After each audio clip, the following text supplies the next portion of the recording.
चीजें। अनुज साहब, एक चीज मैं आपसे पूछना चाहूंगा, कुछ भी होता है तो अक्सर डेवलपर को ही गाली पड़ती है कि वही खराब हैं, वही गलत हैं, वही गलत काम करते हैं। लेकिन दूसरी तरफ ये भी है, अब अगर हम मुंबई की बात करें, राजन साहब यहाँ रिप्रेजेंट करते हैं, आप भी यहाँ पे, गौतम सर ने देखा है पूरा यहाँ का मार्केट, तो यहाँ पर एक अप्रूवल कॉस्ट नाम की चीज होती है कि भाई मैं तो, कोई अगर अपना रेट बताता है पर स्क्वायर फीट बिल्डर की मैं 3,500 में बेच रहा हूं, तो कहता है 500 रुपए इसमें मेरी अप्रूवल कॉस्ट है। यानी कि वो पैसा जो उसको अपने अप्रूवल्स के लिए देना पड़ता है, वो चाहे अंडर द टेबल हो या जो भी हो। तो आप क्या ये मानेंगे कि आज भी बिल्डर्स के लिए भी कई जगह वो जो करप्शन है, जिसकी बात सुप्रीम कोर्ट भी करता है इस पूरे फैसले में, हालांकि वो बोलता है एक नेक्सस के तौर पे बोलता है बिल्डर और अथॉरिटी के, लेकिन वो करप्शन है जो मजबूर करता है इस तरह की प्रैक्टिसेस के लिए, वो अभी भी नहीं निकला है। रेरा ने आके बिल्डर्स की प्रैक्टिस को करेक्ट किया है, लेकिन जो अथॉरिटीज है, जो अप्रूवल जहां से दे रही हैं, जो सरकारी टेबलें हैं, वहां पे हाल आज भी खराब है। सो विपिन, पहले तो बहुत बहुत धन्यवाद आपके शो पे आने के लिए, बहुत बढ़िया लगता है आपका शो। दूसरा, मैं गौतम चैटर्जी को जरूर धन्यवाद दूंगा, बिकॉज जो रेरा ने काम किया है, and not necessarily for the topic जो हम डिस्कस कर रहे हैं, but I genuinely want to salute him. जो उन्होंने काम किया है रेरा के अंदर, और जिस हिसाब से कस्टमर की सेंट्रिसिटी लेके आए हैं वापस, बहुत ही बढ़िया काम किया है, और बहुत वापस विपिन मैं बोलूंगा कॉन्फिडेंस लेके आए हैं ये रियल एस्टेट मार्केट के अंदर। एंड आई होप जैसे महारेरा के अंदर इन्होंने लीड किया, वैसे ही बाकी states continue to remain very progressive. And ये नहीं मैं बोल रहा कि ये कोई एंटी डेवलपर है और प्रो कस्टमर फ्रेंडली है। आप गौतम चैटर्जी साहब से पूछें तो he is been equally comforting for the developers as well. जहां पे ठीक है, बात ठीक है, डेवलपर्स के हक में अगर ठीक है, तो इन्होंने डेवलपर्स के हक में ही बहुत ज्यादा फैसले दिए हैं। आपका जो क्वेश्चन है विपिन, ये बहुत ही बढ़िया क्वेश्चन है कि भाई इसमें क्या है, इज इट सिर्फ डेवलपर्स को ही क्रूसीफाई किया जाए या बाकी स्टेक होल्डर्स भी हैं इसके अंदर इन्वॉल्व? सो मेरे हिसाब से 5 स्टेक होल्डर्स हैं इसके अंदर जो इक्वली रिस्पॉन्सिबल हैं। डेवलपर तो है ही है, and every all of us have agreed that, but is he the only one? I don't think so.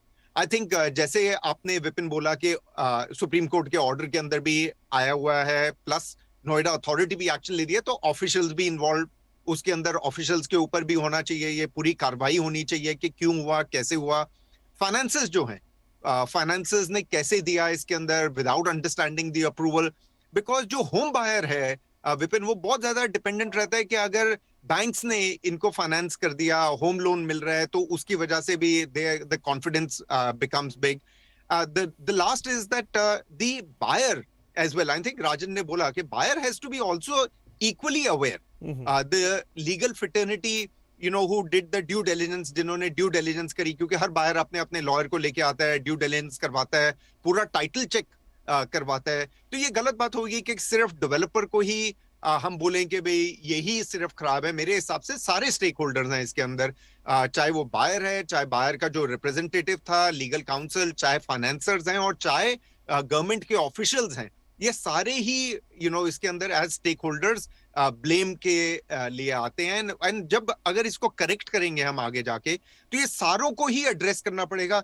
सिर्फ एक कम्युनिटी को बोलना कि आपसे हम एड्रेस करवाएंगे ये सारी चीजें, तो आई डोंट थिंक सो। ये बार बार रिपीट होएगा अगर सिर्फ एक ही स्टेक होल्डर को आप पकड़ के बोलेंगे कि आप ये ठीक करिए।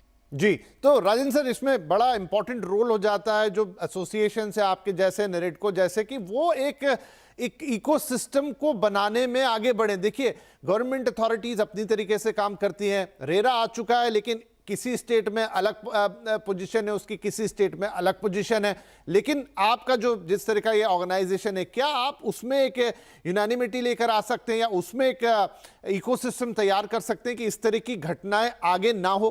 मैं गौतम चटर्जी सर का भी शुक्रिया करना चाहता हूं, क्योंकि महाराष्ट्र में, महारेरा में उन्होंने कंसिलिएशन फोरम बनाया। तो कंसिलिएशन फोरम बनाने से क्या होता है कि कंज्यूमर और डेवलपर के बीच में जो गैप था, मैं हकीकत में बताता हूं कि डेवलपर में हम क्या चूकते, हम आज जो बायर है, बायर को जो इंपॉर्टेंस देना चाहिए या उसको जो कंफर्ट देना चाहिए, उसमें कहीं ना कहीं हम कम पड़ रहे हैं। हालांकि उसमें थोड़े बहुत जो ब्रोकर ऑर्गेनाइजेशन है, ब्रोकर ऑर्गेनाइजेशन भी है आज।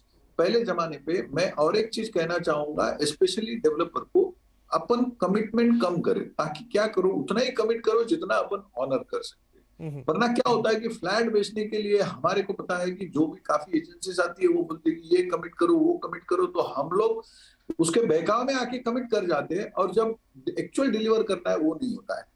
सेकेंड थिंग जो अनुज सर ने बोला कि आज जो फाइनेंशियल इंस्टीट्यूशन है, फाइनेंशियल इंस्टीट्यूशन भी जब वो कंस्ट्रक्शन फंडिंग भी कर रही है और होम लोन फंडिंग कर रही है तभी भी देखती है। जी जी बिल्कुल। तो 100% हर आदमी ने देखने के बाद, और ये जो ट्विन टावर हुआ ये सच्ची में एक हकीकत में मैं एज रियल एस्टेट इंडस्ट्री की तरफ से सोचूंगा बैड लक है, लेकिन इससे हम लोगों को काफी कुछ सीखने लेसन टू लर्न है, बिल्कुल सही।